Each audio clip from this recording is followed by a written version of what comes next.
Now at 6, this is Fox 61, Connecticut's news station. All eyes on Hurricane Milton tonight as it strengthens into a Category 5 storm. Good evening and thanks for joining us for the Fox 61 News at 6. I'm Brent Harden. And I'm Bridget Piorlo. Hurricane Milton comes less than 2 weeks after Hurricane Helene devastated multiple states across the southeast. Florida Governor Ron DeSantis is urging people to evacuate. Where we are today, you have time to execute your plan, but you got to do it now.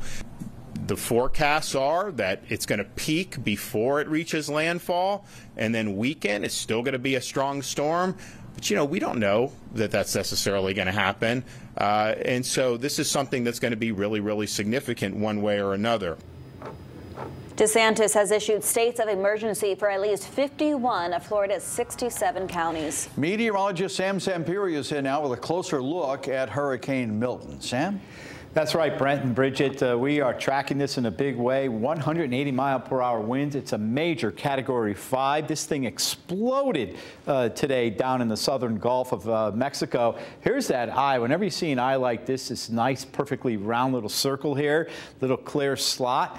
That tells you that this storm is well developed and major. Here's the Yucatan Peninsula, but the eye is not going to cross that. It's a Category 5, and yes, it will weaken a little bit, but check this out. Thursday at 2 a.m., 125 miles an hour. And the problem here is, to me, it's coming in the Tampa Bay area, a very populated area right here, and it's going to come crashing right through, go through Daytona Beach, and then on out. That's the way it looks right now. It could change a little bit, but boy, this means business here. And here are all the latest warnings now. It's all a hurricane warning in this whole area. And there's the other watches and warnings across the outer rim of that, or the outer cone, but that doesn't matter. I think most of the state is going to get clobbered with a second hurricane within, a couple of weeks here. 61 now Torrington, back home here, 65 Groton, London, 71 in New Haven. You can see we have a wind now that has picked up. We have a cold front that's moving through, even a couple of light sprinkles before. Let's check out to the north and west. They're falling apart as I speak. We're not really going to worry about that here.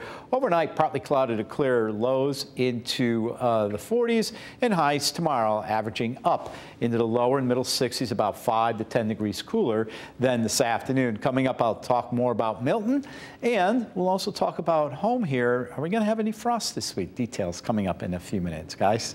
All right, Sam, thanks. Talk with you in just a little bit. Breaking news from Hartford. It's official. CVS Health says it plans to lay off more than 400 Aetna employees. This announcement comes a little over a week after the company announced 2,900 roles would be cut. CVS Health says the total number of layoffs expected is 416. About a quarter of those are employees who work on-site at Aetna's headquarters in downtown Hartford. The others are remote workers. According to the notice filed with the Department of Labor, these employees are set to be terminated in December, just before the holidays. A Fox 61 follow-up now. The stepfather of a boy killed in a go-kart accident in Meriden earlier this year faces risk of injury charges now. A 6-year-old and a 4-year-old were in a homemade go-kart made by their stepdad, Stephen Stolfi, at Kronberger Park on April 9th. The 6-year-old was driving when the go-kart hit and went under a closed gate. He was wearing a helmet but died from his injuries. The 4-year-old was not seriously hurt.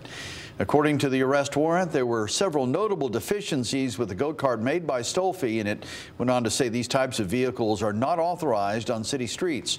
Stolfi is due in court tomorrow.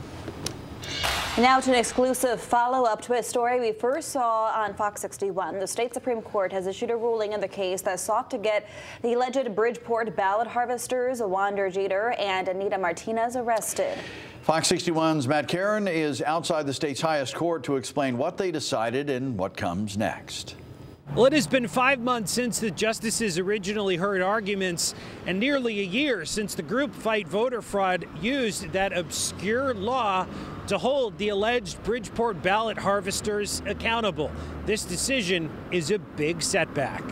They never ruled on the merits of the case. In this 17-page decision, All 7 Connecticut Supreme Court justices unanimously agreed that fight voter fraud's efforts to arrest the alleged ballot stuffers Wanda Jeter and Bridgeport City Councilor Ida Martinez should be dismissed on standing. The Connecticut Supreme Court took a different view of the law than we did. The justices say fight voter fraud and the 3 Bridgeport voters named in the complaint are not aggrieved or injured because they do not have a specific personal and legal interest in the arrest. We're kind of scratching our head with the state of Connecticut Supreme Court saying that they're not.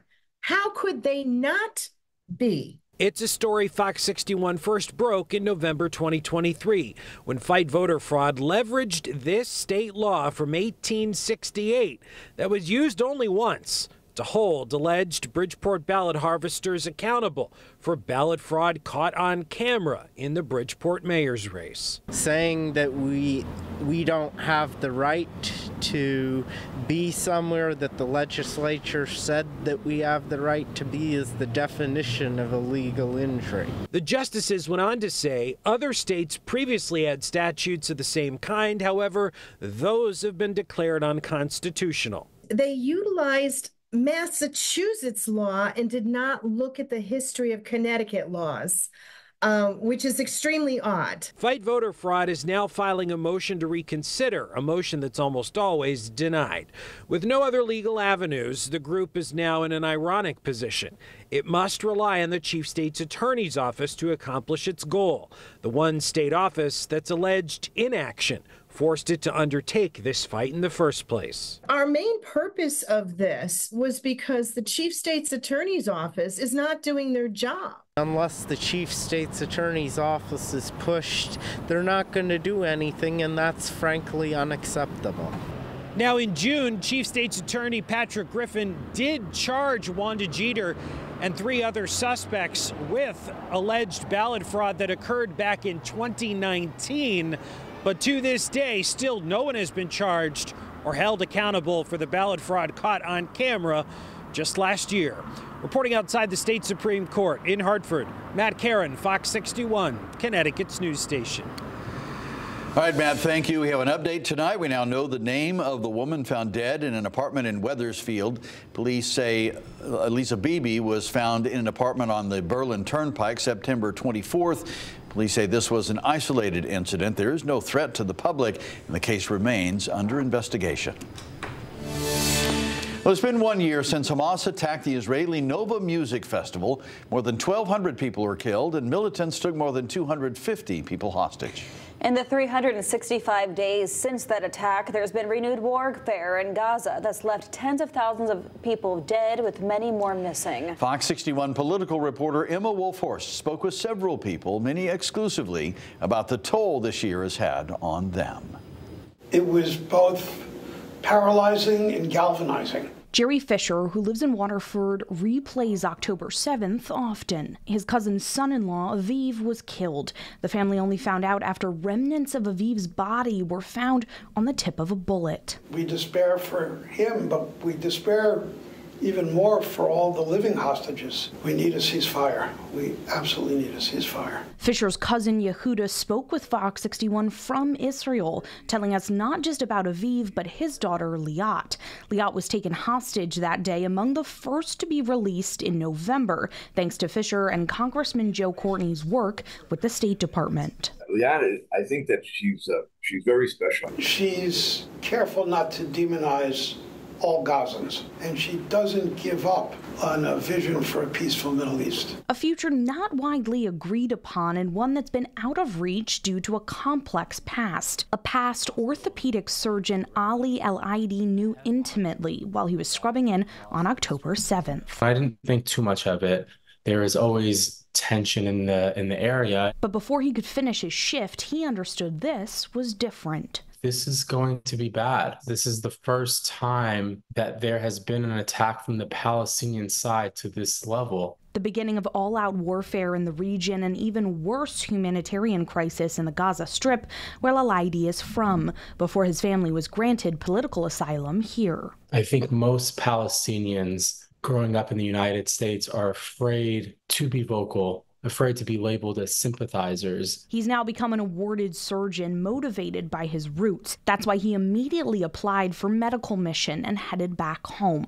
Other Palestinians and Arab Americans watched from afar, rallying support locally, like Jenna Raba on UConn's campus. So many students don't even know what Palestine is. Raba was the president of the university's Students for Justice in Palestine for 4 years until she graduated last spring. She's a first-generation daughter of Palestinian refugees who were born in a camp. When we spoke with her, she just learned both her uncle and cousin were killed in an Israeli airstrike. It's a history of struggle. It's a history of pain and death and slaughter, despite all the good parts of it. Palestinians are the most welcoming, hospitable, friendly people you'll ever meet. That culture beyond the decades of fighting is something she's tried to share. It's why she helped lead UConn's encampment, joining the nationwide student movement for ceasefire and divestment. Raba was arrested with 25 others in April. Fellow UConn graduate Basel Al-Najjar's mom was born in Jerusalem post-1948, after Israel was established. The first thing that I immediately saw were the fear tactics that have been thrown onto us for the past 76 years. When I walked in, there were guns pointed at my face. My family didn't have any voter rights. My family wasn't able to move freely within their own land. A land already beaten by warfare, resources stripped, and many living in tent camps or other vulnerable infrastructures. That's what Dr. Al-Aidi went back to, finding them even worse off. Whenever you decide to limit the amount of food, limit the amount of aid to 2 million people living in this area, it's very intentional. Not everyone is Hamas. Not everyone is fighting. After Liat was returned in the November hostage deal, Yehuda got to work with an organization bringing Israelis and Palestinians together to talk what peace could and should look like. Members of that group drafted a ceasefire deal, which Hamas has agreed with and would bring back all the Israeli hostages taken October 7th. Now he's waiting for it to be officially put on the table. We all need to recognize the humanity of the other.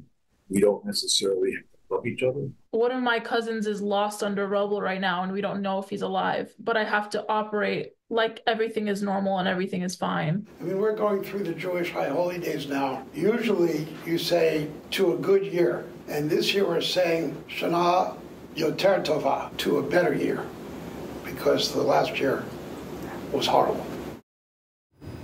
And there was so much more that came out of our conversations, like Connecticut's unique involvement in the war, being the sole engineers of the Israeli-used F-135 engine, to how religious communities and families here can talk about the ongoing violence and fears. For more, be sure to watch our continuing coverage of the policy and, most importantly, the people facing this war. Brent, Bridget.